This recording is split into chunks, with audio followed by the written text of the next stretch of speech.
Indigo की मनमानी और दर्द की अंतहीन कहानी। देश भर के एयरपोर्ट पर मानो आपातकाल जैसे हालात बने हुए हैं। किसी को शादी में पहुंचना है, किसी को ऑपरेशन के लिए जाना है। जल्दी पहुंचने के लिए लोगों ने हवाई यात्रा चुनी थी, लेकिन हवाई यात्रा यहां पर लोगों के लिए एक बुरा सपना साबित हो रही है। इंडिगो की जो टिकट खरीदी थी, अब उस इंडिगो के पास इस बात का कोई जवाब नहीं कि विमान उड़ेगा या नहीं उड़ेगा, तो कब उड़ेगा। हद तो यह हो गई है कि पूरे दिन पूरी रात इंतजार करने के बाद फ्लाइट रीशेड्यूल की जा रही है। रीशेड्यूल होने के बाद फिर कैंसिल की जा रही है और यात्रियों का गुस्सा फूट रहा है। किसी को बिजनेस ट्रिप पर पहुंचना था, किसी का इंटरव्यू था, किसी को छुट्टियों पर जाना था, किसी को शादी अटेंड करनी थी, किसी को ऑपरेशन के लिए पहुंचना था, लेकिन इंडिगो के ध्वस्त सिस्टम के आगे लोग बेबस नजर आ रहे हैं। और बेबसी लोगों की एबीपी न्यूज आपको लगातार दिखा रहा है और सवाल पूछ रहा है कि आखिरकार इंडिगो की ओर से ये जो पूरी आपदा क्रिएट की गई है, इसका जिम्मेदार कौन है।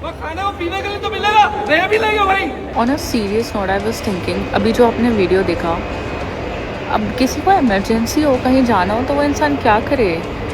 मतलब 12-12 घंटे से फ्लाइट डिले है और 12-12 घंटे डिले होने के बाद कैंसिल हो जा रही है और कोई किसी को अकोमोडेशन नहीं दे रहा है। और जो लोग बैंगलोर में नहीं रहते हैं वो क्या करे अगर उनकी फ्लाइट कैंसिल होकर नेक्स्ट डे हो रही है, कहाँ जाएगा वो इंसान। जेल में बंद कर दो सर हम लोगों को, खाने और पीने के लिए तो मिलेगा, रह भी लेंगे भाई। On a serious note I was thinking, अभी जो आपने वीडियो देखा, अब किसी को इमरजेंसी हो। लोग अलग अलग माध्यम से अपना दर्द बयां कर रहे हैं। ये दर्द उन्हें दिया है इंडिगो ने, और इंडिगो को जो नियमों में बदलाव हुए हैं उसकी वजह से ये बता रहा है कि वो मैनेज नहीं कर पाया। लेकिन इसकी जिम्मेदारी किसकी है? जब दूसरी एयरलाइंस ने नए नियमों के हिसाब से अपने आप को तालमेल बिठा लिया, अपने इस फ्लाइट्स को शेड्यूल कर लिया, फिर आखिरकार इंडिगो ने ऐसा क्यों नहीं किया? ऐसे में सवाल ये उठ रहा है कि क्या इंडिगो ने जानबूझकर ब्लैकमेल करने के मकसद से ऐसा किया ताकि नियमों में बदलाव कराया जा सके? यहां फिलहाल अंतरिम छूट उसे दी गई है क्योंकि यहां हालात बिल्कुल बेकाबू हो चुके थे। लेकिन यहां पर जवाबदेही तय करना बेहद जरूरी है क्योंकि हजारों यात्रियों को जो परेशानी हुई है वो वैसे ही बेकार नहीं जा सकती। दिल्ली एयरपोर्ट पर लगातार लोग परेशान हो रहे हैं और एबीपी न्यूज पहुंचा है इंडिगो काउंटर पर, जहां यात्रियों की भीड़ लगी है। किसी को कोई सही जानकारी नहीं मिल रही। एबीपी न्यूज को वो यात्री भी मिले जिनके बैग अंदर जा चुके हैं, लेकिन फ्लाइट का कहीं अता पता नहीं है। दिल्ली से एक रिपोर्ट दिखाते हैं आपको।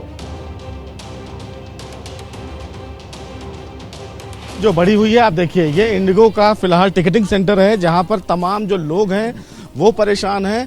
और सबसे बड़ी बात है कि इंडिगो की तरफ से इस पूरे मामले में तमाम जो लोग हैं उनको एक बड़ी समस्या हो रही है। समस्या ये हो रही है कि इन तमाम यात्रियों को इंडिगो की तरफ से कोई वैलिड जानकारी नहीं दी जा रही है कि आखिर ये यात्री कहाँ जाएं। इनके फ्लाइट कैंसिल हो जा रहे हैं, डिले हो जा रहे हैं, लेकिन एक बड़ी समस्या कहीं ना कहीं जरूर है और इसीलिए ये तमाम यात्रियों की एक बड़ी भीड़ देखने को मिल रही है।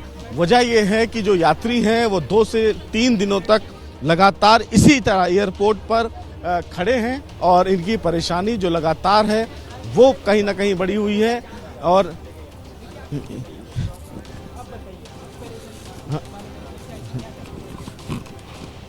सर ये क्यों परेशानी है, आपकी तरफ से क्यों नहीं कुछ? Sir actually I am not authorized person. Authorize नहीं सर, आपके सामने लोग परेशान हैं, सब बताइए ना। कुछ तो बताइए, आखिर लोग परेशान हो ही रहे।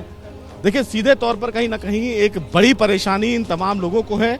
इंडिगो की तरफ के लोगों से अगर बात करें तो वो बोल देते हैं कि वो ऑथराइज नहीं है, लेकिन कहीं ना कहीं जनता परेशान है। सर कितनी समस्या है? आप लगातार परेशान हो रहे हैं। समस्या तो पूछो ही मत सर, कितनी है सर समस्या। तो आप 2 दिन यहाँ ठहर के देखो तो मालूम पड़ेगा समस्या कितनी है। टिकट्स नहीं है, रीशेड्यूल कर रहे हैं, बार बार रीशेड्यूल कर रहे हैं, रीशेड्यूल के बाद बार बार कैंसिलेशन कर रहे हैं। सबसे बात है कि रीशेड्यूल के बाद कैंसिलेशन हो रही है टिकट्स। अभी हम रीशेड्यूल के बाद आदमी 10,000 5,000 रुपये खर्च करके बाहर ठहर रहा है, उसके बाद वापस आके पता लगता है कि रीशेड्यूल हो गई है। और वहाँ पर फिर लाइन में लग के फिर रीशेड्यूल कराओ। एक जगह 3-3 घंटे लाइन में लग रहे हैं। हम 20-20 25 हज़ार खर्च करके 4 दिन से हम परेशान हो रहे हैं सब लोग। जाना है सर? आप हैदराबाद जाना है सर। कब से? आप कितने दिनों से परेशान हैं? मैं तो 4 तारीख से परेशान हूँ सर। यहीं एयरपोर्ट पे हैं? हाँ, नहीं बाहर चले गए, अंदर चले गए, एयरपोर्ट ही समझो सर आप। अब उसको क्या समझोगे आप सर? तो इतना परेशानी हो रही है, वॉलेट सब कुछ उसका अंदर है। कपड़े में 4 दिन से कपड़े में सेम में घूम रहे हैं, 3 दिन से। कपड़े भी आपके अंदर है? लगेज ही अंदर है, लगेज नहीं दे रहे हैं, लगेज नहीं मिल रहा है सर। कुछ नहीं कर सकते। गवर्नमेंट को एक्शन ले लिया, डिजिटल इंडिया ना तो पैसे भी नहीं थे सर। फिर आप लोगों से मांगने पड़ते वैसे भी, ऐसी पोजीशन हो गई है। सीधे तौर पर तमाम जो लोग हैं वो परेशान हैं। वजह यह है कि आप सीधे तौर पर देखिए कि ये वही लोग हैं जो 3 दिन से यहाँ परेशान हैं। वजह यह है कि जब इंडिगो से इसकी जानकारी पूछी जाती है तो उनकी तरफ से कुछ जो एक वैलिड जानकारी है वो नहीं दी जाती है, और जिसकी वजह से ये परेशानी हो रही है। और कहीं ना कहीं इसी तरीके का जो आपको काउंटर पर एक भारी भीड़ जो है वो आपको देखने को मिलेगी।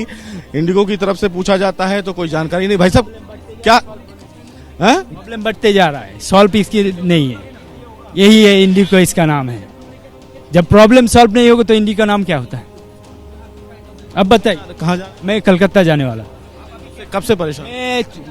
मेरा फ्लाइट 5 तारीख हुआ, आज वो लोग बोला टिकट कैंसिल हो गया, फिर दूसरे बोला आज टिकट दिया। आज तो टिकट दिया तो आपने खुद देखा कौन सी टिकट है, जाके 3 दिन फ्लाइट बंद है। अब बताइए इन लोगों को क्या बोले।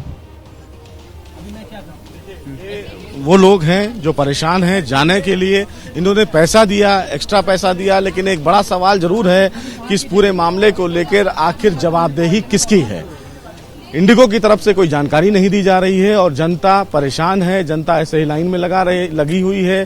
किसी की फ्लाइट रिशेड्यूल हो जा रही है, किसी की कैंसिल हो जा रही है, लेकिन ना इनके रुकने की व्यवस्था कहीं हो पा रही है, ना इनके खाने की व्यवस्था है। और ये एक बड़ी परेशानी फिलहाल दिल्ली एयरपोर्ट पर बनी हुई है।